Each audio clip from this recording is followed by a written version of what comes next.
আসসালামু আলাইকুম সবাইকে। ঈদ মোবারক। আপনারা সবাই কেমন আছেন? আলহামদুলিল্লাহ। আমাদের যেহেতু আজকে ঈদ, আমরা অনেক বেশি ভালো আছি। তো আপনাদের সাথে আজকে ঈদের দিনের সকালের ভিডিওটা শেয়ার করছি। সকালবেলায় উঠেই আমরা নামাজ পড়ার জন্য সবাই যেহেতু আমাদের মুসলমান হিসেবে গোসল করে নামাজ পড়া সুন্নত, ঈদের নামাজের জন্য যাচ্ছি রেডি হয়ে।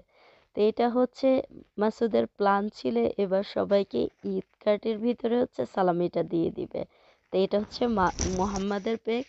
মোহাম্মদ যেহেতু অস্থির হয়ে গিয়েছে, তো এইখানে যেহেতু তার আরো দুইটা বোন আছে, কাজিন, তাদের জন্য।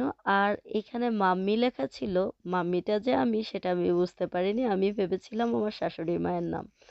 তো যাই হোক, তার হাতে সবগুলি কার্ড, সে হচ্ছে ভিডিওতে একটু দেখাবে। আমরা রেডি হয়ে এবার যেহেতু আমরা সবাই জব নিয়ে ব্যস্ত, তারপর হচ্ছে অনেক বেশি ব্যস্ত থাকি, তো আমরা এক একজন এক একটা আইটেম নিয়ে যাব যেন আমার শ্বশুর বাড়িতে আমার শাশুড়ি মায়ের অনেক বেশি চাপ না পড়ে। তা আমি এখান থেকে একটা আইটেম বানিয়ে নিয়েছি, উনি একটা, এভাবে করে আমার যা একটা, এভাবে করে আমরা সবাই একসাথে এখানে আজকে এবারের ঈদটা কাটাবো। গত বছর যেহেতু আমার শাশুড়ি মা হজে ছিলেন, তো আমরা ঈদ করেছি, সবাই আমার বাসায় করেছিল। তো এই যে আমরা নামাজ পড়তে চলে এসেছিলাম, আর ঈদের দিন এমন একটা কাণ্ড হবে একদম ভাবতে পারিনি। সকালবেলায় উঠে দেখি যে অনেক বেশি টাইম আছে, আসলে 1 ঘন্টা যা আজকেই সামনে এগিয়ে দিয়েছে। যখন আমি ডিজিটাল ঘড়ি চেক করলাম তখন দেখি যে আরে বাবা, 8টা 52 বেজে গেছে। আমি তো ভাবছিলাম যে 7টা 52 বাজে, অনেক বেশি সময় আছে। কিন্তু ফাইনালি ভালোই কেটেছে, 10টার জামারটা ধরতে পেরেছি। তা আমাদের বাসা থেকে যাওয়ার পথে মাকে ফোন দিয়ে মা বলল যে না, আমিও ঈদের নামাজ পড়তে পারিনি। তা আমরা জানলাম যে স্পেনি হিলের পার্কের যে তাঁবুটা নিয়েছে, ওইখানে 10টায় একটা জামাত হবে। তো তড়িঘড়ি করে আমরা রওনা দিয়ে দিলাম মাকে নিয়ে। তারপর হচ্ছে গাড়িটাও পার্কিং করার সুযোগ পেয়ে গেলাম, গাড়ি রেখে এখন পার্কের এই উঁচু জায়গা দিয়ে আমরা নিচে নামছি। আগে যেহেতু আমাদের বাসা এখানে ছিল, মোহাম্মদ এই পার্কটা অনেক বেশি মিস করে, আর সে তো সব কিছুই চিনে মাশাল্লাহ। আমার বাবাটাকে অনেক বেশি সুন্দর লাগছে, আপনারা সবাই মাশাল্লাহ বলবেন। জুব্বা পরলে আমি অনেক বেশি খুশি হই, সে আজকে সারা দিন জুব্বা পরেছিল। জাস্ট লাস্টের দিকে গিয়ে তার অন্যান্য গেঞ্জি পরেছে, এখনও তার ঈদের অনেক ড্রেস বাকি, পরা হয়নি। ঈদের 2-3 দিন আগ থেকে তার জুতা জামা সব কিছু পরা শুরু করেছে, কারণ তার অনেক বেশি পছন্দ হয়েছে সব কিছু।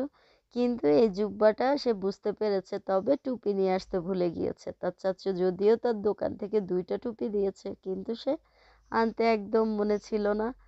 তো সে যে লাফিয়ে লাফিয়ে আনন্দ ভোগ করছে, এটাই আমার কাছে অনেক বেশি খুশি লাগছে। কারণ আমি বিদেশের মাটিতেও আমি তাকে আমাদের ঈদ কি, কালচার কি, সেটা শেখানোর চেষ্টা করছি, যে সে যেন তার সংসার জীবনে ঈদটাকে এইভাবেই উদযাপন করে। সকালবেলায় উঠে গোসল করতে হবে, একটু মিষ্টি জাতীয় কিছু মুখে দিয়ে, সেমাই কিংবা খেজুর কোনো কিছু মুখে দিয়ে তাকে ঘর থেকে বেরোতে হবে। তারপর নামাজ পড়বে, তারপর কোলাকুলি করবে। তো এই সব কিছু তাকে যদি আমি এখন থেকে ইউজ টু করে দেই, তাহলে সে এটাকে ভ্যালু দিবে।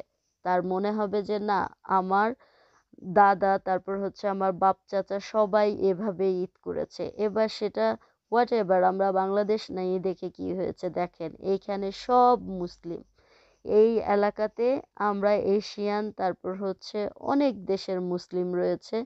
তো এইবার গতবার বৃষ্টি পড়ার কারণে এবার এত সুন্দরভাবে ফ্রাইডেতে তাঁবুটা নিয়েছে যে, মানে আমাদের তো হঠাৎ, যদি আরেকটা রোজা পেতাম অনেক বেশি খুশি হতাম, কিন্তু কিছুই করার নেই।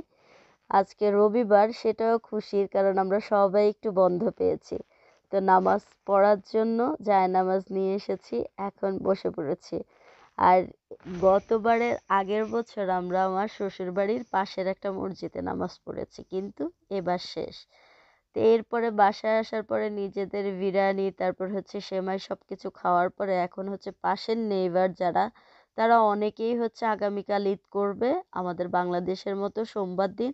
তো তাদের বাসায় ইফতারি পাঠাচ্ছি। তো এইভাবে আমরা প্রত্যেকটা বক্সে বক্সে সাজিয়ে তারপর এটাকে র্যাপিং পেপার দিয়ে র্যাপ করে দিব। এখানে কুনাফা, তারপর হচ্ছে এমনি ঝোল সেমাই, তারপর সেমাই জর্দা, পিঠা, মানে যা যা দেওয়া যায়।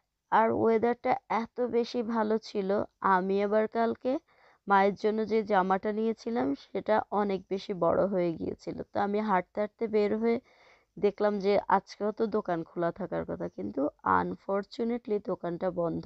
যাই হোক, চেঞ্জ করে দিবে পরে আসলেও। তো ওয়েদার, তারপর হচ্ছে ঈদের দিন, সব কিছু মিলিয়ে না খুবই আনন্দের। মানে সূর্যটা মনে হচ্ছে হাসছে। তা এখন শ্বশুরবাড়িতে ঈদ শেষ করে আমরা এখন বাসায় যাব, কারণ মোহাম্মদ অনেক বেশি বিরক্ত করতেছে। নিজের বাসায় একদম শান্ত থাকবে, কিন্তু দাদার বাসায় আসলে একদম গুটুর কুটুর পুটুর পুটুর করতে থাকবে। তো গরম যেহেতু, রোদ অনেক, বুঝতেই পারছেন। তরমুজ নিব, কিন্তু এই তরমুজটা দেখতে অনেক বেশি মধু আর কি। এখনকার যে ভাইরাল চলছে মধু আর মধু, এটা ভেবে নিয়েছিলাম। কিন্তু ট্রাস্ট মি, এই তরমুজ খাওয়ার পরেই মনে হয় আমার বদহজম হয়েছে। তো বাসায় গিয়ে যখন, তরমুজ তো আমার খুব খুব ফেভারিট, গরম আসলে আমরা পুরো আস্তা তরমুজই কিনি। কিন্তু এখন ভাবলাম যেহেতু কাজে চলে যাব, বাসায় থেকে এটা ফ্রিজে রাখলেও পচে যাবে, তো এরকম স্লাইসগুলি নেওয়াই ভালো, সাথে সাথে খেয়ে ফেলতে পারবো। তবুও 2 স্লাইস কেনার পরে একটা স্লাইস খেতে পেরেছি, আর একটা ফ্রিজে তুলে রাখতে হয়েছে।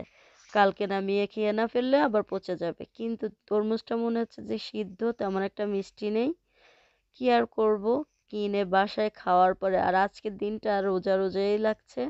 আর এই যে মোহাম্মদের হাত থেকে বেলুনটা একটু পরেই চলে যাবে, আর সে এটা নিয়ে খুব ঈদের আনন্দ করছে। ভালোই লাগছে দেখতে আমার কাছে।